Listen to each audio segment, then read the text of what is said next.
So after finishing the 12 Days Behind Bars series, if you guys haven't checked that out, you should definitely do that. I'll put a link in the description down below. I learned a lot about putting out more content and more motorcycle content for you guys. So therefore,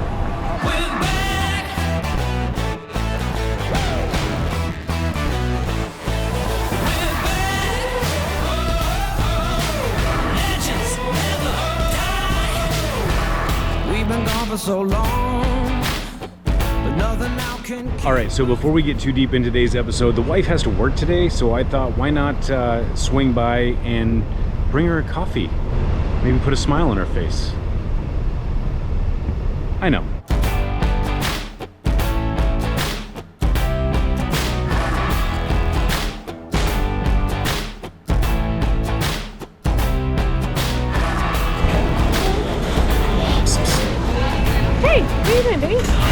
It's like really busy. Okay, that's complete. Let's get on with today's episode.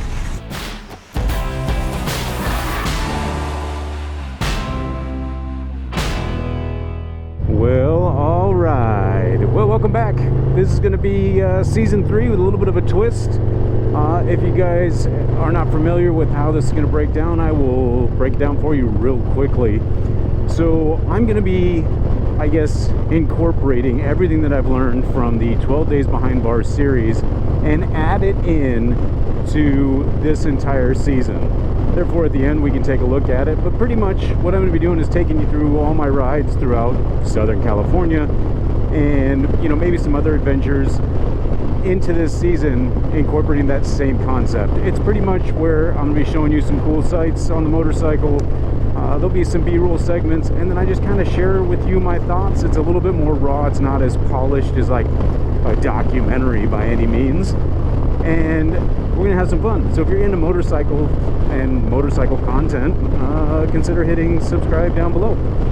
But we got duped a little bit today because we are in Del Mar, California, heading down through the coastline, and inland it was beautiful, it was sunny, it was hot, but as typically happens here in the Southern California area, you get to the water line and this is what you're dealing with. There's a lot of marine layer.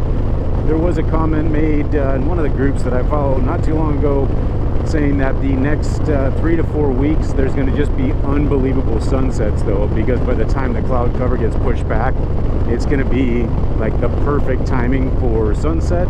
And me being a photographer, I probably want to take advantage of that in the future. So today I'm going to give you a foolproof guide, a full throttle hog guide of knowing if you bought the right motorcycle. But there are some things we got to cover first before we jump into that. Number one being, so this bike has almost 52,000 miles. It's a 2020 Road Glide Special, and I've had this bike traveling all over the country and throughout Southern California for the past 3 years.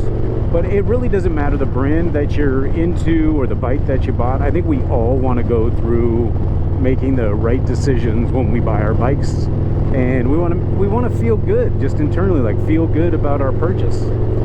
And there is a few telltale signs that, you know, you can test yourself on to see if you did make the right purchase. Number one being, if you're parking your motorcycle anywhere, it could be the garage, it could be at a coffee shop, it could be at a restaurant to grab some food, and you don't take one additional look back at your bike, you probably didn't buy the right bike. Because every single time I stop, it doesn't matter what I'm doing, every single time I take one, at least, sometimes multiple looks, but at least one last look back at the bike. You know, I freaking love the bike. So that's the first telltale test. Now we're coming into the, you know, the heart of downtown Del Mar right now. If you guys haven't been out here, I mean, this is a very ritzy area part of town. The roads are crap. They really are. If I lived here in this area spending the money that they do on these homes, and these were the roads that I was dealing with, I'd be a little bit upset. But it's California, what are you going to do? But we do have some beautiful beaches.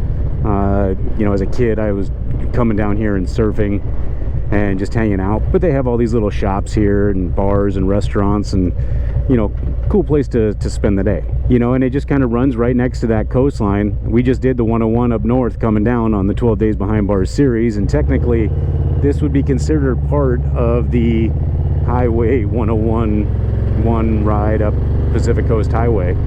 We're just in the very southern portion of it. Here, I'll show you right here.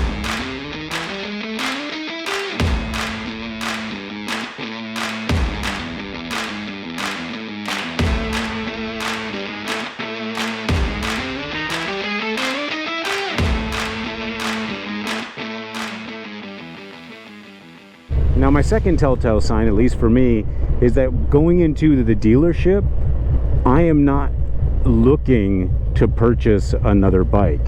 Yeah, there's bikes that look cool, or I might, you know, check out a paint scheme or something like that. But I literally am not thinking, oh, I wonder what the value of my bike is, and, you know, I should look at upgrading. That is a really good telltale sign that, you know, you purchased the right bike, is that you're not in a hurry to get rid of it, or even thinking of or convincing yourself of reasons to get rid of it. Now, I guess I should probably, you know, mention that this can be done with multiple bikes. So if you own multiple bikes, it doesn't mean that you have one that, you know, is better than another. This just means that you did purchase the right bike. So that's going to be number 2.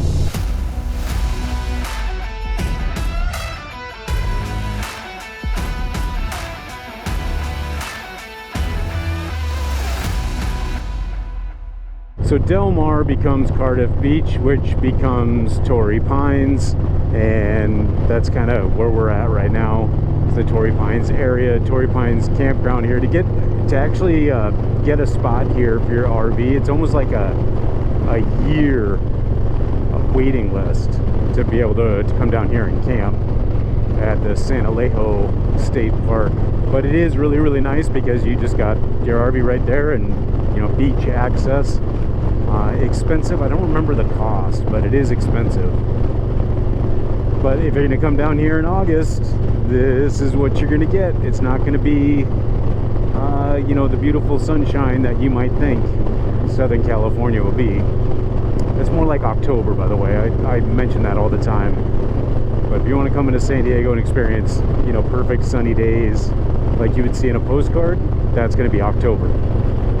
So I have I guess, an emotional attachment to this motorcycle, which, you know, kind of weighs in a little deeper than, you know, just going through a regular checklist on whether I bought the right bike.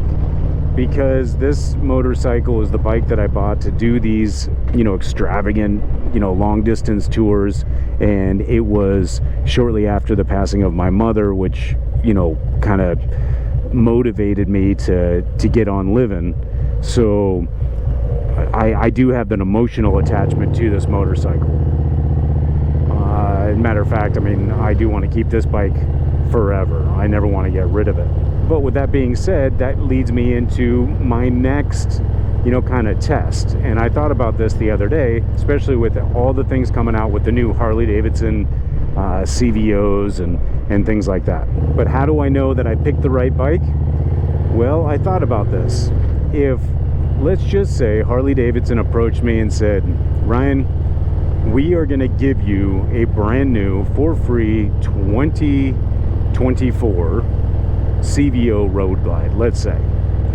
You know, the brand new 2024, you're going to be able to have it for free. But the caveat is going to be that you've got to give us your current Road Glide. You can never ride it again. I'm going to tell you right now, I would turn that offer down.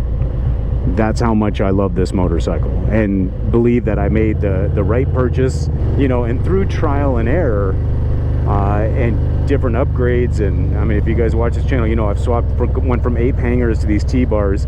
But I mean, 3 years of getting this thing dialed in to exactly how I want it. Now, saying that, knowing what I just told you, I do have an emotional attachment to this bike, and that does play a factor in it. But this was the same thing when I had my Gixxer 750. Not so much with my ZX6R. So therefore, I know the differences between the two. Did I like the bike? I did. But did I get the right bike? I mean, I didn't love it the way that I love this bike. So I know that there is a difference. It's not going to be, it doesn't matter what bike you get, you're going to feel that way, because I've made bad purchases on motorcycles that, yeah, I mean, it was okay, but I wasn't following these guidelines where it's like, hey, I had to turn back and look at it because it was so sexy. Nope. Didn't happen so much. So currently we're in Encinitas, California. I'm moving my way, continuing up north. Probably get up to like maybe Carlsbad, whatever. This is one of the wife's like favorite rides to do when we go for a ride, is kind of just up the coast. Me, I'm more of a twisties kind of person, but I do enjoy the beach scenery sometimes. But in this area, it kind of dips you into these shops and things like that, and then kind of curves you right back to the waterline. So I do have some more trips planned before the end of the year.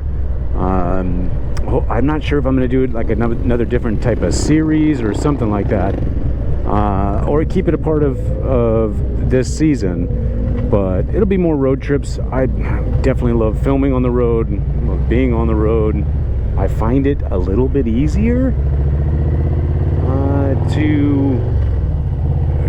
to film content versus when I'm here at home, because just like everything, you almost take things for granted, and things that I've seen over and over and over again throughout my life living here in Southern California, it just doesn't appeal to me anymore. So I'm not really sure how to showcase it, versus when I'm out on the road, everything's new to me, you know, for the most part, and it's easy just to kind of film as I go along. So this is almost like a new filming challenge for me. How can I put out, you know, content, not necessarily daily, but a lot more content in my hometown, and have it be something aesthetically pleasing? So that's what we're going to be working on. But that will do it for episode 1 of season 3. Thank you guys for watching, and until next time, you guys ride safe, you be safe, and I'll catch you on the next one.